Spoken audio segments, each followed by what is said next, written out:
Hello everyone, Mr. Happy here, and in this video we're going to be doing a brief overview of patch 3.26 for Final Fantasy XIV. Now, I say brief because a lot of these changes I already went over last week. Yoshi P did make a very detailed post on what was going to be balanced in this patch for Season 1 of the Feast. So, real quickly we can go through the things that were in that, but there is something at the very bottom that I want to discuss pretty quick. So, Dark Arts had its recast time reduced, Ether Flow can't be removed by one own punch or other abilities that remove buffs, Collective Unconscious can actually be stunned now, you don't just have to displace the Astralosion, it can be completely stunned. The animation lock for the healer limit breaks, and it's the ability, what is it, Healing Wind and the Adrenaline Rush ability, Empyrean Rain. So in PvE and PvP basically, healer LBs cast faster, that's all you really need to know. And Healing Wind is the low tier one though. That's like, I think that's just the tier 1 LB outside of PvP, so it's not a big deal. They changed the algorithm for interrupting casting again. It's down to being determined by item level. It feels about equivalent to taking 15% of your max HP without Vitality accessories now. So Vitality accessories don't help you prevent getting your casting interrupted.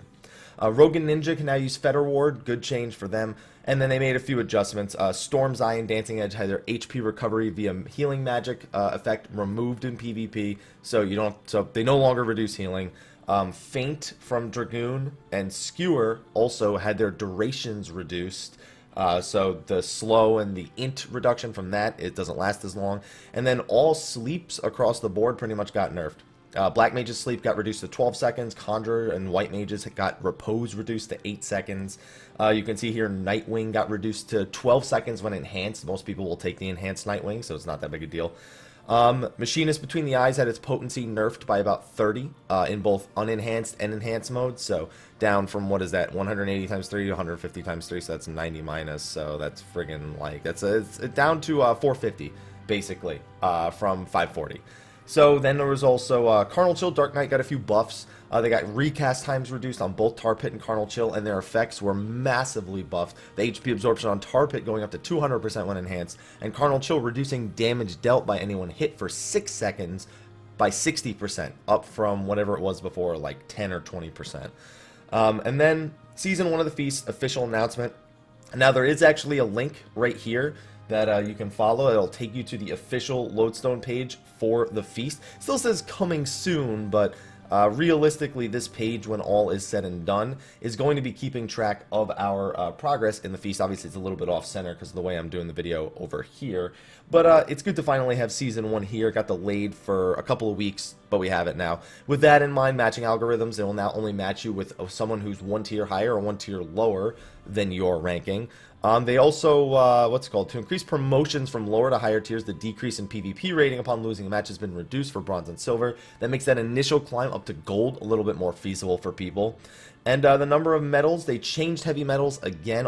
Each stack is now 12% down from 15%, and starting on stack 7, it starts being less and less medals, but they added a 10th stack. Overall, even at 250 medals, it's still a 15% damage reduction. You'll be taking 15% less damage. However, now you also have the tiers coming a little bit quicker, 225, 230, 240. Most of the time you just skip right over those because of the way that the matches end up going.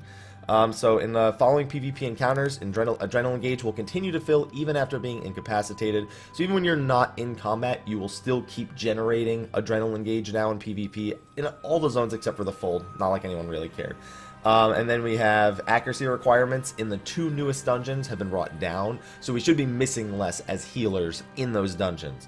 And then finally, something that they've been talking about for a while, but nobody really knew if they were going to go through with it, is they did decide to nerf Alexander, the Cup of the Sun, which is the newest, A6 Savage, basically.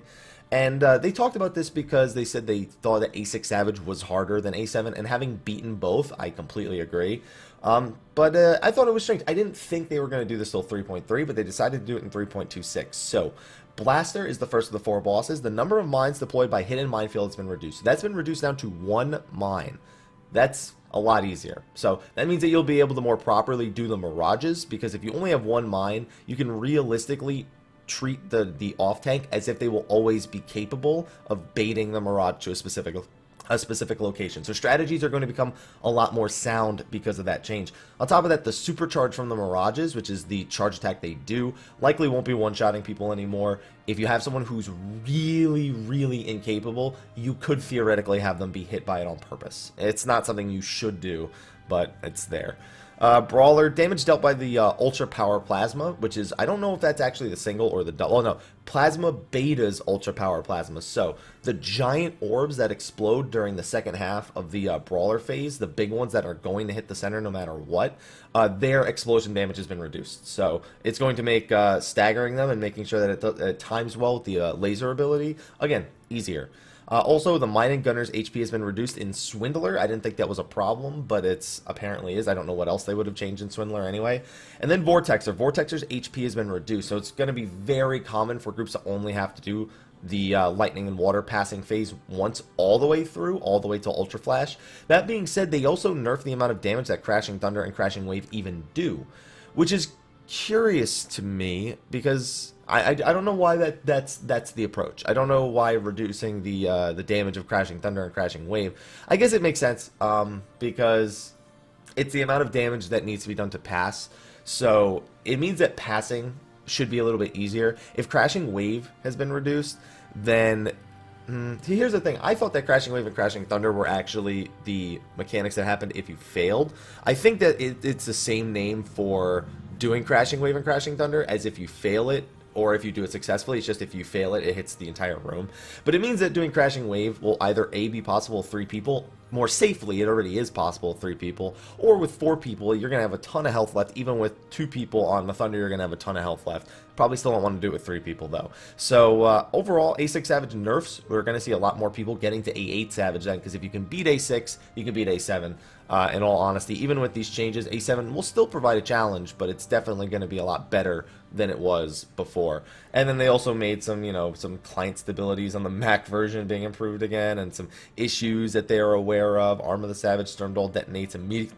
That's not good. Sturmdoll detonates it. So there's a lot of bugs in A7 Savage. These are just 2 of them. So that's going to be interesting. Too many engine oils spawn under certain conditions. I know those conditions. That's a condition that if somebody stands in the square while the cage is coming up, even if they don't get trapped, then it'll still detect them and summon an extra engine oil. We had that bug last week, actually. And then there's a few other things here. But overall, patch 3.26, big PvP patch with some A6 Savage nerfs peppered in. Are you going to be joining me in the feast today? Be sure to come by our Square Enix sponsored stream. We're going to have a bunch of giveaways, so definitely be sure to come by and have a good time. But anyway, I need to go get ready for said stream, so enjoy patch 3.26, everyone. I'll see you on the battlefield. Until then, take care.